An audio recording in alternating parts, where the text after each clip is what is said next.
2025 সালের আইপিএল নিলামে Kolkata night Riders তাদের স্কোয়াডে মাত্র 2 কোটি টাকার বেস প্রাইজে আফগানিস্তান উইকেট কিপার রহমানুল্লাহ গুরবাজকে তাদের দলে অন্তর্ভুক্ত করেছিল।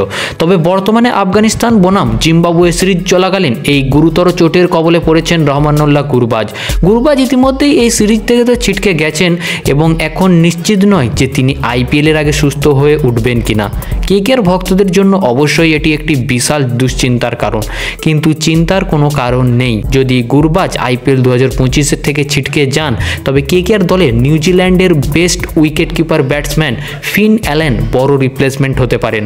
ফিন অ্যালেন আন্তর্জাতিক ক্রিকেটে দুর্দান্ত পারফরমেন্স করেছেন। তিনি 48টি ম্যাচ খেলেছেন এখনো পর্যন্ত এবং 1147 রান করেছেন, যেখানে তার সর্বোচ্চ স্কোর ছিল 137 এবং স্ট্রাইক রেট 149। তবে চমকপ্রদ বিষয় হলো ফিন অ্যালেন 2025 সালে আইপিএলে 75 লক্ষ টাকা বেস প্রাইস ছিল তাকে কিন্তু কোনো দল তাকে এখনো পর্যন্ত কেনেনি। তাই এখন যদি গুরবাজকে রিপ্লেস করতে হয় কেকেআরের, তাহলে ফিন অ্যালেন কেকেআরের জন্য সেরা বিকল্প হতে পারে।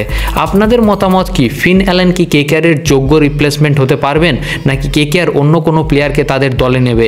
অবশ্যই কমেন্টে আপনার উত্তর জানাবেন।